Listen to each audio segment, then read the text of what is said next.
Hola, ¿qué tal? Bienvenido a mi canal del Garilosas, un canal donde podrás encontrar muchos temas bastante interesantes respecto al análisis estructural. Entonces, mira, vamos a tener en este caso un ejemplo de análisis matricial de estructuras. Vamos a tratar de integrar algunos temas interesantes y también el uso de la plataforma SkyShip a través de su documentación.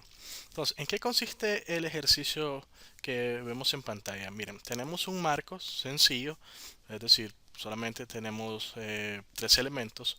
De hecho, el marco consta de una columna, una viga y un elemento que sería tal vez, podríamos decir que este de acá es un tensor. Entonces, este le llamaremos pues como un tensor.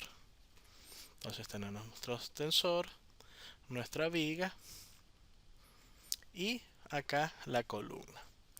Ok, entonces, ¿en qué va a consistir el ejercicio? Vamos a explicar cómo resolver este ejercicio dando algunas nociones básicas del método como tal, pero principalmente vamos a ir acá a esta página que van a ver en pantalla y que lo van a encontrar en el link.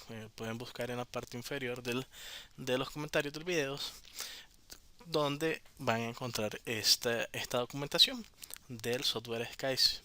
Acá tenemos un caso de estudio sobre cómo utilizar Python y también la plataforma que les recomiendo puedan inscribirse. Ustedes pueden acceder a una prueba de 14 días gratuita para probar todo el programa, perdón. Entonces, miren acá, ¿en qué consiste esto? Aquí hay un poco sobre hoy en qué consiste el análisis estructural. En sí significa resolver un campo de desplazamientos para poder encontrar luego las fuerzas en un ensamblaje de una estructura de marcos. Vemos acá un ejemplo. La intención de esta documentación es, por una parte, efectuar el problema o el ejercicio a través del software y en la otra, proveer cómo se podría resolver manualmente. Claro, pero haciendo algunas operaciones a través de la programación con Python. ¿Ya? Entonces ven aquí un ejemplo, ya vamos a entrar a todos estos puntos.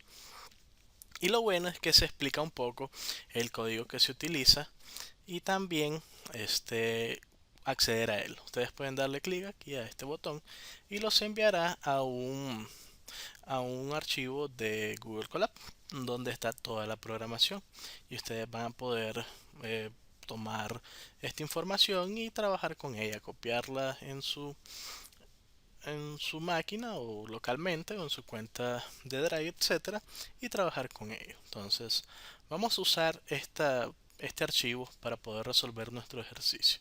Y si ven acá, miren, ya está resuelto y es interesante. Y acá se los dejo. Entonces, chéquenlo. Nosotros ya regresamos a este documento. ¿Ok? Entonces, veamos nuestro ejemplo. ¿En qué consiste? ¿Qué necesito yo para poder resolver a través del método matricial este ejemplo? Entonces, fijémonos bien. Siempre tenemos que tener en cuenta que hay tres fundamentos que hay que aplicar para el análisis estructural. Y en eso consiste, uno, lo que es fundamental, el equilibrio. ¿Ya? Y vemos que el equilibrio se tiene que cumplir tanto a nivel de toda la estructura, podríamos decir global, como a la parte local. Entonces, ¿qué quiere decir? Que si toda mi estructura a través de sus reacciones está en equilibrio, también cualquier parte de ella debe de estarlo, así como cualquier sección, cualquier nodo, etcétera. Luego, ¿qué más tenemos que cumplir? La compatibilidad. ¿Ok? Esto es referido a las deformaciones, ¿ya? O a nuestro campo de deformaciones. Para darles un poquito como un tips o algo que lo puedan ver visualizar fuertemente. Esto es lo que relaciona la deformación interna en cada elemento con las deformaciones externas que se expresan a través de los nodos. Y finalmente, tres son las leyes constitutivas, o vamos a expresarla mejor como relaciones fuerza desplazamiento. ¿Ok? Bien. Entonces, con estos tres fundamentos se puede resolver nuestra estructura. ¿Bien? Entonces, hay que tener en cuenta que vamos a tratar de llevar esto de acá hacia el desarrollo del método de análisis matricial.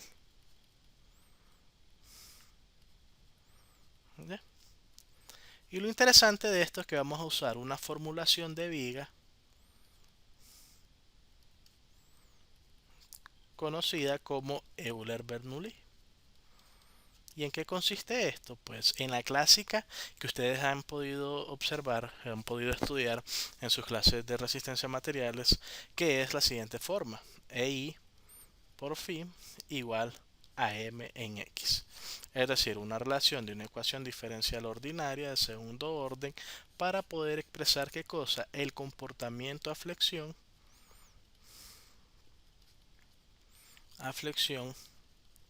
de una estructura, ya en este caso pues de una viga. Entonces, algo interesante de esto es que, oye, ¿qué significa esto de acá? Esto es la curvatura, ¿ya? Y la curvatura entonces tiene que ver con cuando nuestra estructura se deforma, cómo asociamos geométricamente esa deformación. Entonces, no es una clase de resistencia a materiales, pero tenemos que recordar que esta curvatura nosotros la aproximamos con la siguiente expresión: d cuadrado i sobre d cuadrado x. Entonces, tenemos aquí nuestra ecuación diferencial ordinaria segundo orden, ¿ya? Igual a m de x.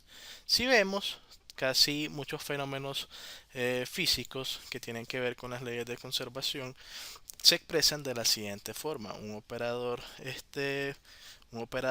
diferencial más un elemento constante igual a cero, ¿ya? O una función que se tenga aquí que tenga que ver sobre la descripción misma del problema, ¿ya? Entonces, este operador diferencial, si vemos acá, sería este de acá, y esta sería nuestra función s en x. Entonces, casi todos estos problemas están expresados de esta manera. Así, ¿qué se necesita para resolver estos aspectos? Bueno, primero yo necesito un dominio, que en este caso sería x, y también necesito unas condiciones que podríamos llamarle de frontera, ¿ya? O de borde, tal como resolvemos cualquier ecuación diferencial. Entonces, el método más común de esto es utilizar integración directa, ¿ya? O doble integración. Claro, esto sirve y es bastante útil para casos muy fáciles, muy sencillos. Pero cuando ya se nos complica la solución analítica de esto, como el ejemplo que tenemos que optar a soluciones aproximadas. Y una de esas es, o sea, en el sentido de cómo facilitar el problema. Ya, hay métodos como el método del elemento finito, pero no consiste en esto, ya, el ejercicio, sino es traer a luz algo que nos sirva, o sea, y que puedan también verlo en sus clases de pregrado. ¿Cuál es ese? El método de análisis matricial, que de hecho para esta formulación de esta viga, pues coincide la solución. Ya en videos más adelante hablaremos un poco sobre esto. Entonces, ¿en qué quedamos? Bueno, vamos a buscar cómo solucionar esto de una manera más cómoda. Entonces vamos a aplicar este método. ¿Y en qué consiste? Ok, lo primero es realizar una discretización de nuestra estructura. ¿A través de qué cosa? Elemento nodo. ¿Ya? Yo tengo un nodo y tengo un elemento, ¿ya? Entonces sería nodos y elementos. A este primer nodo le llamaríamos I y a este segundo nodo le llamaremos J. Entonces, esa es nuestra discretización. Y también otro aspecto importante es que nuestro campo de desplazamiento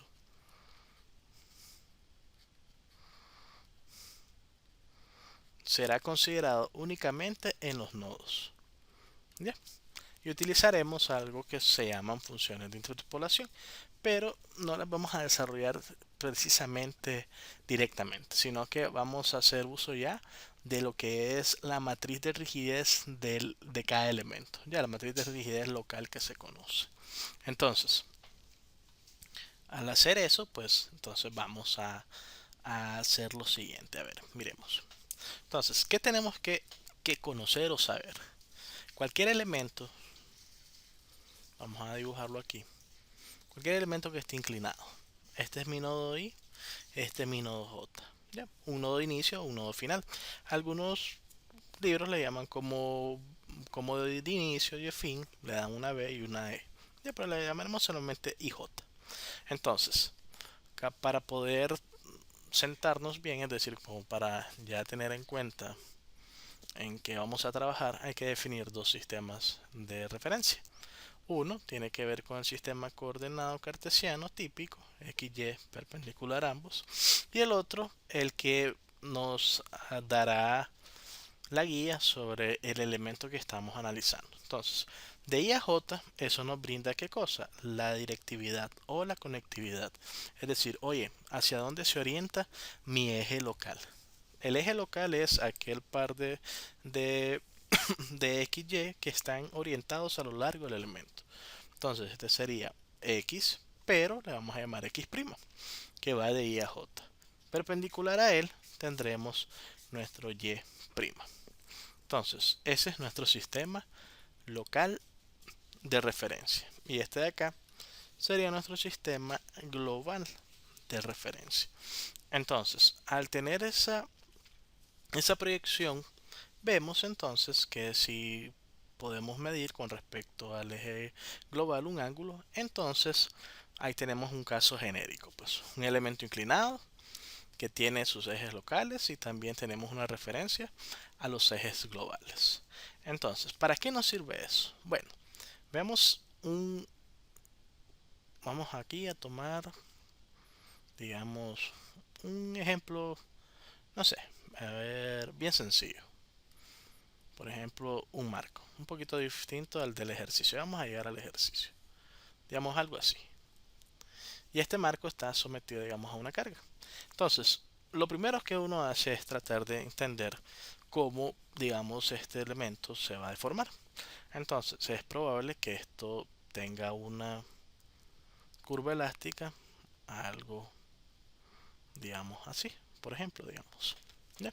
Entonces, hay rotaciones a nivel de las articulaciones y también los nodos. Hacemos la siguiente consideración, que el nodo es rígido, pero él como tal es capaz de rotar y de desplazarse. ¿Ya?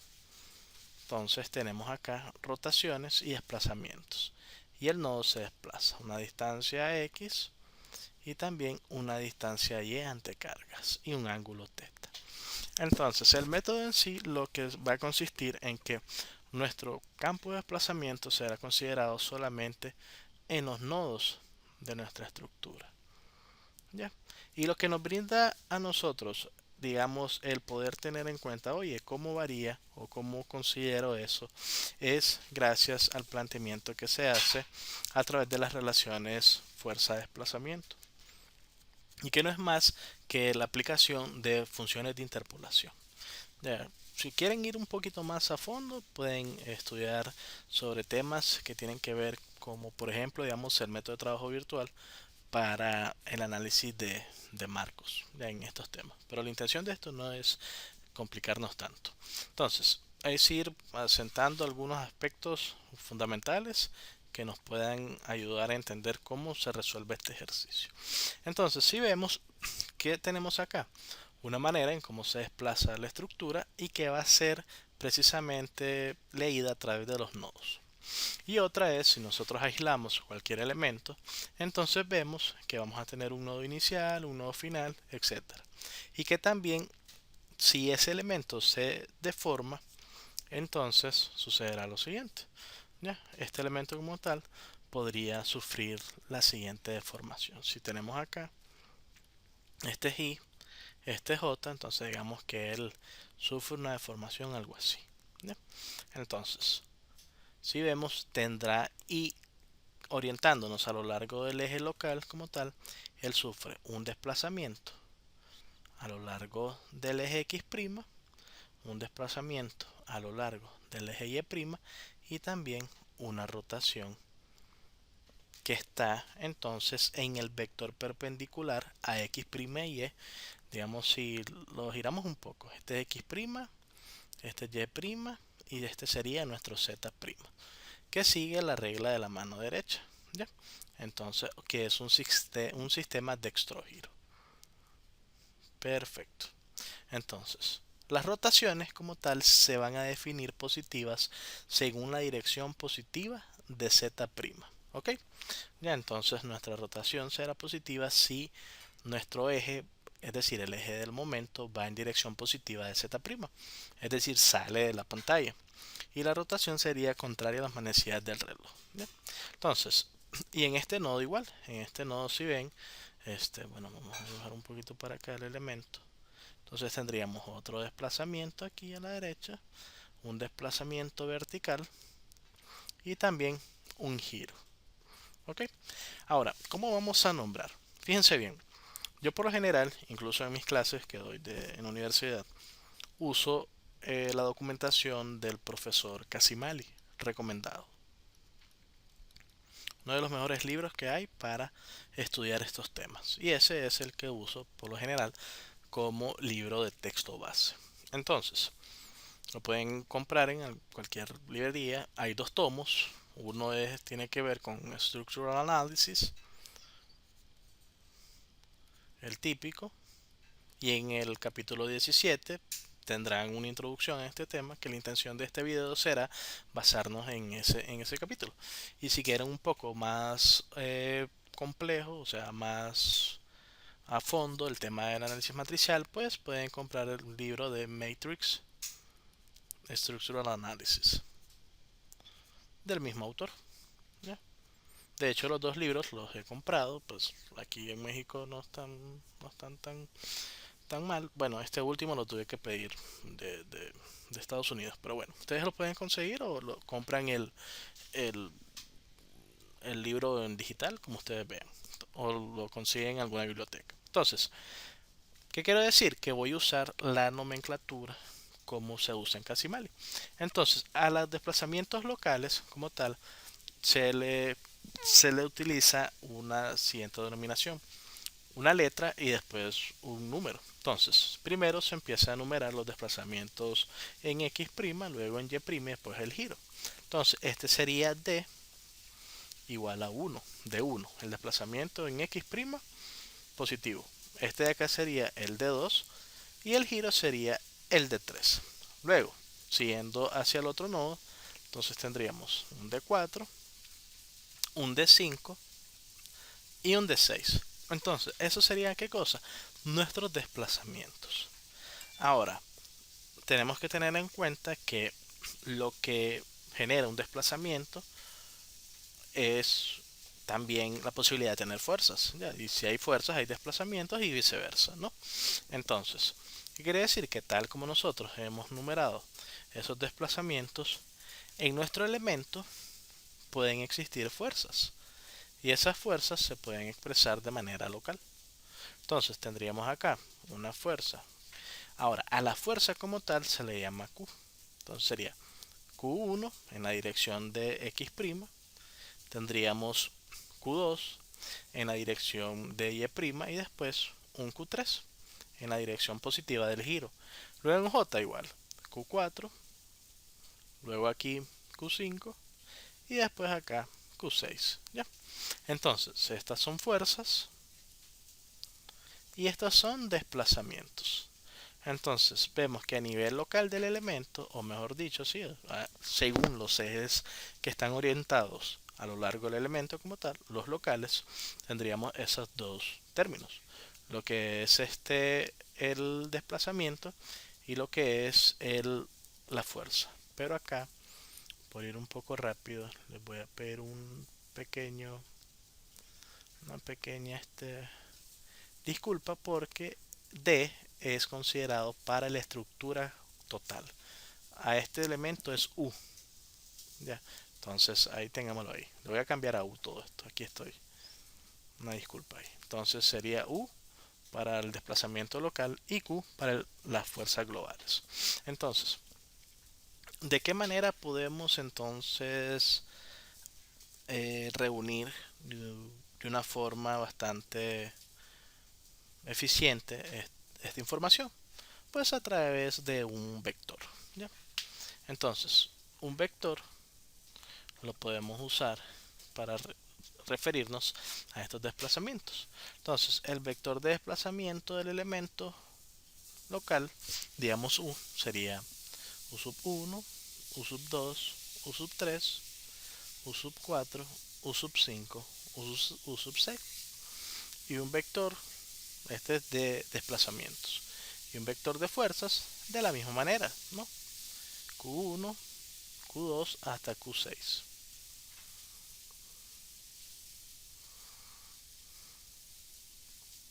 Ok, entonces tenemos el vector U y Q. Desplazamientos locales y fuerzas locales. Ok, entonces ya sabemos que por nuestras clases de estática, cualquier sistema de fuerzas o cualquier fuerza puede ser expresada a lo largo de cualquier par de ejes, eso considerándolo en el plano. ¿Ya? Entonces, digamos un aspecto bastante nostálgico de nuestras clases, por ejemplo, digamos de estática, si tenemos cualquier vector, no sé, digamos que este es vector de fuerza 1 y lo queremos descomponer en un par de ejes, no sé, digamos unos ejes que se tengan esta siguiente forma, no sé, algo así, digamos, a este llamémosle vector P' y a este M', no sé. Queremos las componentes de este vector sobre esos ejes. ¿Ya? Entonces, para hacer eso, el método del paralelogramo es el que nos brinda encontrar esas componentes. Entonces, lo primero que hacemos es, oye, trazar unas paralelas de cada uno de esos ejes ya en la punta del vector y en la cola del mismo. ¿Ya? Esta es una paralela de M' y esta es una paralela de P'.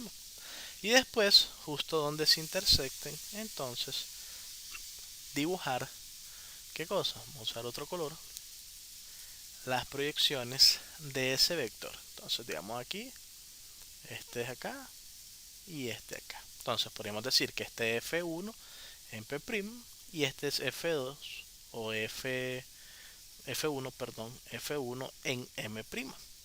Y nuestro vector F1 sería igual a F1' vectorialmente más F1 M'. ¿Ya? Entonces la suma de los vectores. Ok.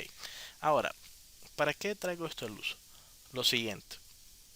Si ven, esos ejes están orientados de una forma, pues, a cierto ángulo. Si quisiéramos utilizar cualquier par de ejes con cierta inclinación, pues sería muy complicado. Entonces, nosotros, ¿con qué vamos a trabajar? Con dos. Ya habíamos dicho, la parte global y la parte de lo que está referido a lo local del elemento, a cómo está orientado. Entonces, nuestras proyecciones que vamos a considerar siempre van a ser simplemente con el sistema cartesiano.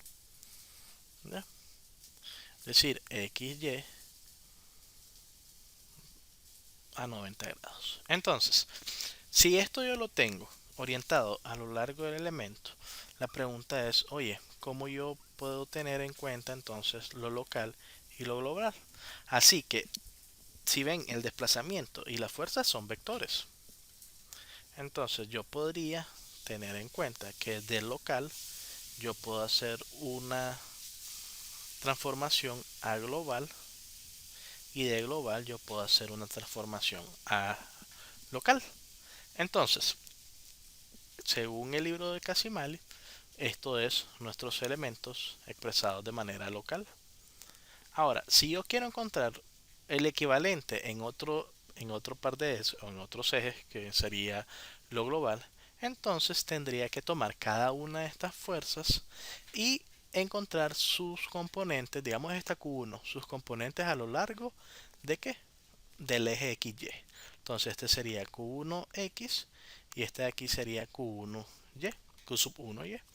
Luego con 2, entonces yo tendría para acá Q sub 2 en X y aquí Q sub 3, Q sub 2 en Y.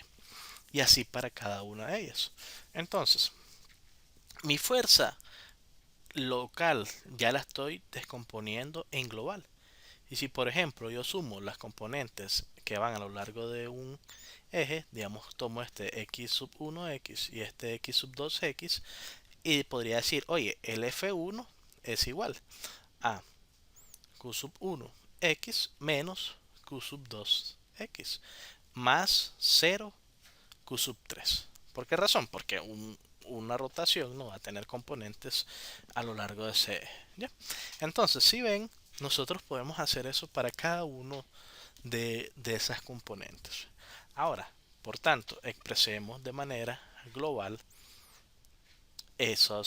tanto esas deformaciones como esas fuerzas. Entonces, en mi mismo elemento que esté inclinado, yo tengo este I y tengo este J.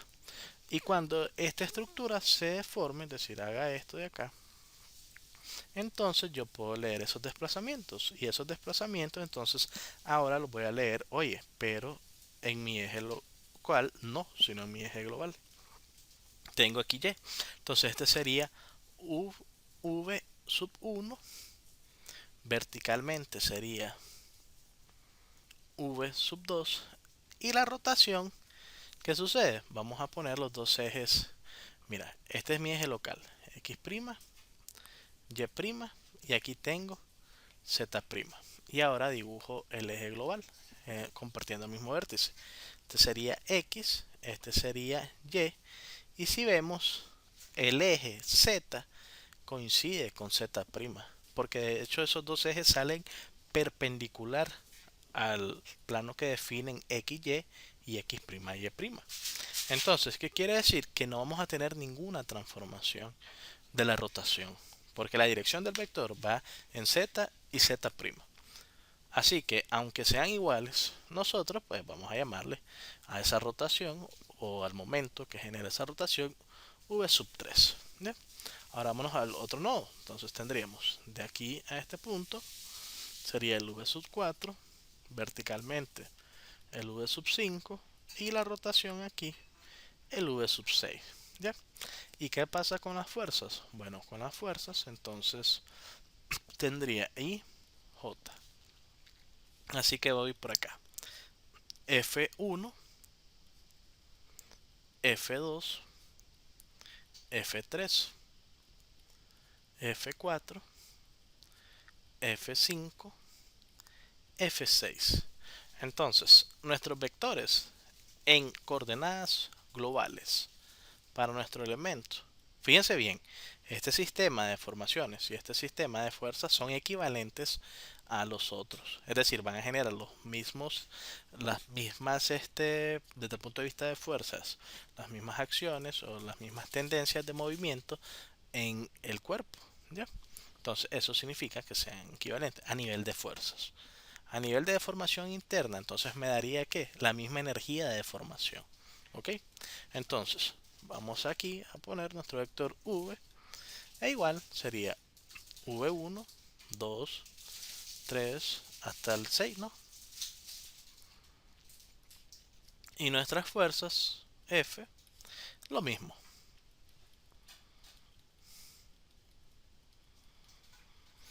Entonces, los primeros componentes, este de acá, pues es mi nodo I y este es mi nodo J. ¿Ok? Nodo I y J. Ahora, la pregunta, oye, entonces, ¿cómo hago para pasar de U a V y de Q a F? ¿Ya? Y viceversa. Es decir, si tengo esto de acá, ¿cómo lo paso acá? Entonces, digamos, si yo quiero obtener nuestra fuerza o nuestros vectores, esto se logra a través de algo, de meter ahí algo. Entonces, vamos a meter aquí una constante, ¿no? Entonces, esto se convierte a lo siguiente. U es igual a T por V y Q es igual a T por F. Ya, donde T es algo que se conoce como matriz de transformación. ¿Ok? Y ahora si yo quiero lo contrario, ustedes dirían, ah bueno, entonces si es lo contrario, entonces, oye, V será igual a T inversa por U y tendríamos en este caso ahora que F es igual a T inversa por ¿quién? Por Q, ¿no? Pero algo interesante aquí, que esto se puede simplificar desde el punto de vista de operaciones, T transpuesta por U y T transpuesta por Q. Entonces, algo interesante con la matriz de transformación es que se cumple esto, que la inversa de esa matriz es igual a la transpuesta. Y eso es porque son matrices que son ortogonales. Ya, entonces se los dejo ahí de investigación, son temas de álgebra lineal, pero no vamos a ahondar en eso. ¿Ya? Entonces, ahí ya tenemos nuestro criterio. ¿Y cómo obtengo la matriz de transformación? Bueno, por aquí yo les puse más o menos un tip, ¿no? O una sugerencia, es decir, oye, encontrar las componentes. Y si yo tengo Q1 y está un ángulo teta aquí, entonces si vemos Q sub 1 de X es igual a Q sub 1 por el coseno de ese ángulo. Y Q sub 1, perdón, Q sub 2 X, este de acá, es igual a Q sub 2 ¿por quién? Por aquí, por el seno de teta. Ya, entonces ustedes ahí van a ir encontrando las componentes a través del ángulo que está ahí definido. Ya, entonces, de esa manera vamos a poder obtener esa matriz de transformación. ¿Ya? Y si no me falla la memoria, por acá, esa matriz de transformación es lo siguiente: coseno de teta, seno de teta, menos seno de teta, coseno de teta, y después sería 0,01, 0,01. ¿Ya? Y esto se repite, esto de acá se repite aquí, es decir que se repite, y todo esto es 0 y esto es 0, es decir, claro, son sus matrices de 3 por 3 en 0. Perfecto. Esa matriz de transformación ya vamos a regresar a ella, pero no es más que, oye, yo expreso mis componentes de Q de una manera, o mis componentes de F de una manera en el eje local, y después hago la suma de cada una de esas componentes, y donde tenga información, pues si existe, y lo otro es 0. ¿Ya? Pero vamos a dejar ahí eso. Vamos a continuar con el ejercicio. Entonces, perfecto. Tenemos qué cosa acá. Tenemos definición local y definición global del elemento. ¿Ya? ¿Y para qué, dirán ustedes, necesitamos esto? Porque ahora lo que hay que tener en cuenta es que la estructura como tal se analiza de manera global. ¿Ya? Entonces, para poder estar hablando el mismo, por decirlo así, el mismo lenguaje, yo tengo que tomar todos mis elementos y expresarlos. Primero, obtener los elementos y digamos la matriz de rigidez de cada uno de ellos de manera local, después pasarla a global, y todo en global, entonces ahí encontrar sus relaciones con respecto a la estructura. ¿Ya? Como tenemos que la estructura es un conjunto de elementos conectados, ¿no?, a través de nodos, entonces primero hay que partir del elemento en específico. ¿Ya? Y digamos, tratando de hacer un pequeño algoritmo mental así de que hay que proceder, entonces lo primero que tendríamos que hacer es para cada elemento,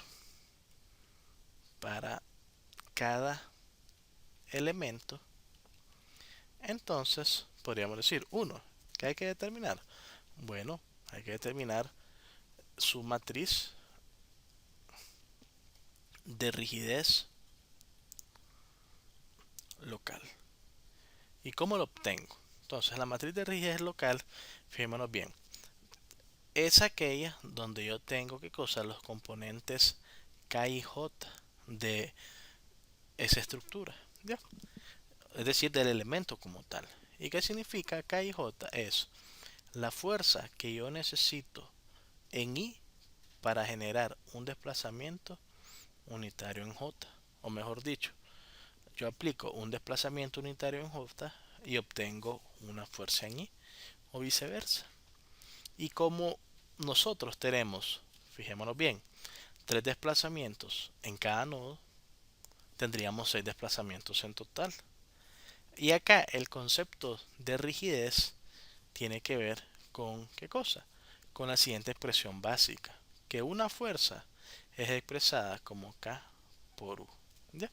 Es decir, la fuerza que se puede generar es igual a ¿qué cosa? Proporcional a su desplazamiento, pero ¿a través de quién? De la rigidez. Si esto lo ven a través de un pequeño muelle o resorte, es la típica análisis que se ve. Esto es K, yo tengo una fuerza aquí F, se genera un desplazamiento U y la relación que lo está controlando es esta relación fuerza-desplazamiento. ¿Ok? Entonces, mi matriz de rigidez es eso de ahí, es decir, oye, es poder relacionar las fuerzas que se me generan en los nodos relacionados a los desplazamientos, considerando todos los desplazamientos posibles. En este caso es algo muy sencillo que solamente tengo un único desplazamiento. Pero ¿qué sucede si ahora yo tengo la posibilidad, digamos, de tener otro desplazamiento? O en el caso del elemento como tal, analizado, tenemos 6 desplazamientos. Entonces, al tener 6 desplazamientos, yo puedo entonces aplicar el siguiente análisis para poder obtener esos coeficientes de rigidez. Y lo interesante del coeficiente de rigidez es este desplazamiento, que para cada grado de libertad se va a suponer que ese desplazamiento es igual a 1. Y si eso es así, obtenemos la fuerza F, que en ese caso sería nuestra rigidez K, que necesitamos tener en ese aspecto. Ok, expliquémoslo de una mejor manera. Entonces, tenemos nuestro elemento. Ahora nuestro elemento lo vamos a poner horizontal y doblemente empotrado. ¿Ya? A esto, el libro de Casimari lo explica como un sistema cinemáticamente determinado. Si ustedes hacen una pequeña, retroceder el concepto típico de estáticamente determinado, eso significa que el sistema, digamos, una viga aquí simplemente apoyado, donde yo puedo a través de únicamente las ecuaciones de equilibrio encontrar qué cosa, las reacciones. Y de hecho, en sí no es solo el poder encontrar las reacciones, sino poder calcular qué cosa, analíticamente la viga, sus reacciones, sus desplazamientos, e incluso poder tener en cuenta también las energías de deformación por flexión, cortantes, etcétera. Ya un poquito de las clases de resistencia a materiales. Entonces, esto es estáticamente determinado. ¿Ya? Que yo solo uso mis ecuaciones de equilibrio para resolver este problema.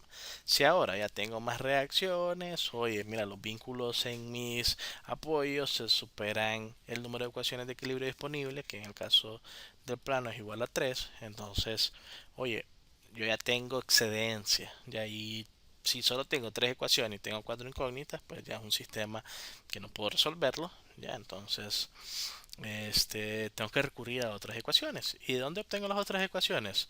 De la compatibilidad y de las relaciones fuerza-desplazamiento. Entonces, eso es desde el punto de vista de lo que está orientado a fuerza, es decir, a reacciones. Pero ahora la parte de rigidez tiene que ver con directamente las deformaciones.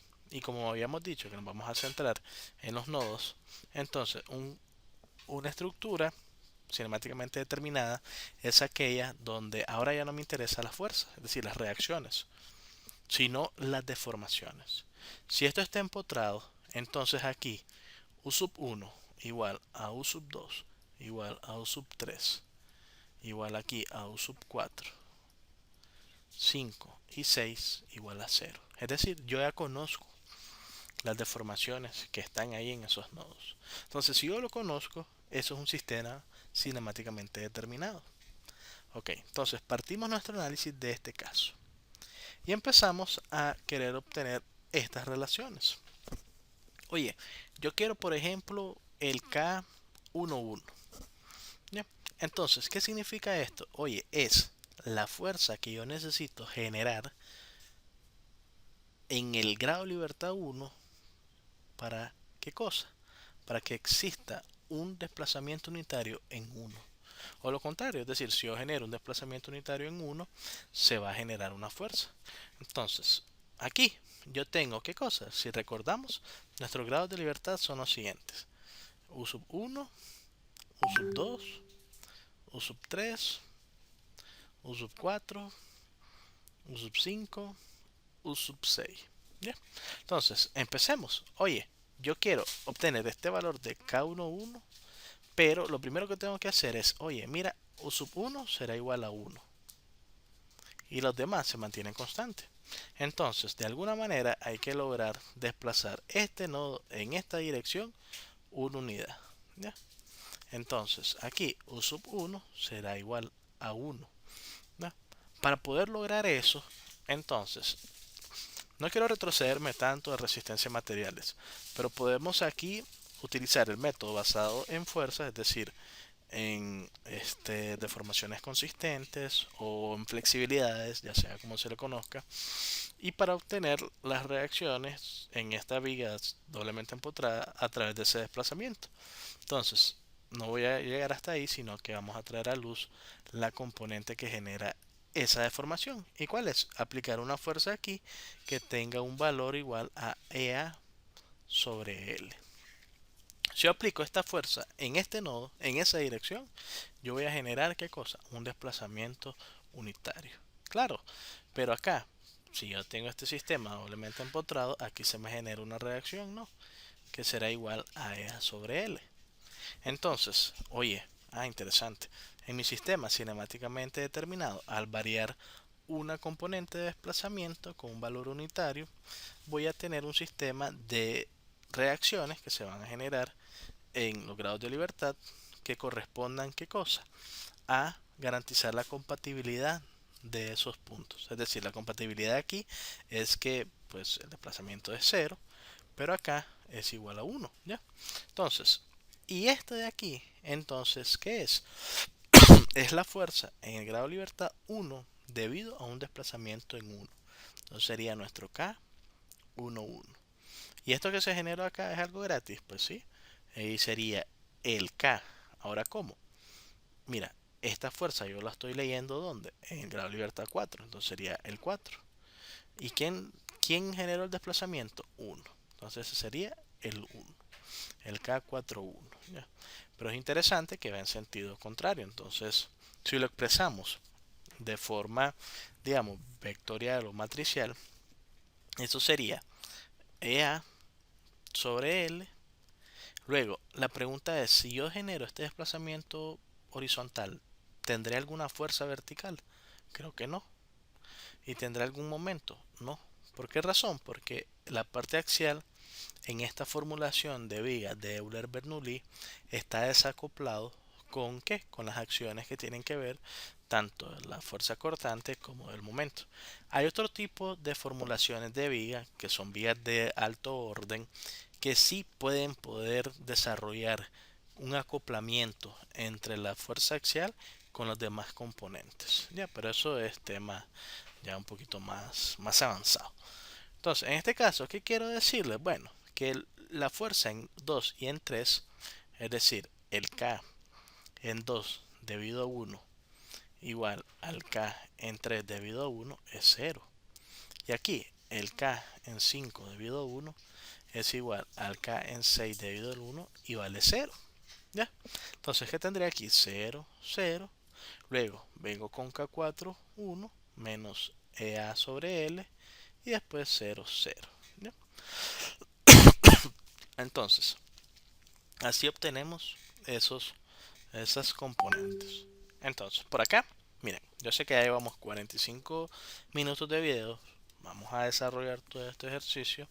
Vamos a seguir también con la serie de la parte de concreto. Pueden ir a buscar a las listas de reproducción.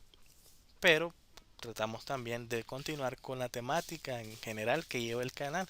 Este tema lo había dejado un poquito ahí pendiente, ya, pero yo lo estoy retomando para que podamos darle ya conclusión. Entonces dejémoslo por acá, vamos a seguir en otra entrega desarrollando esos K y vamos ya luego a integrar todo haciendo uso de la hoja que está en Python, que está en el link que les proporciono aquí en comentarios, de la documentación de SCSI. Bueno, espero que les haya gustado este video. Por favor, suscríbanse al canal, compártanos con sus amistades y para así pues poder aumentando la popularidad y también traer más videos. Fue un gusto estar con ustedes hoy. Nos vemos en otra entrega.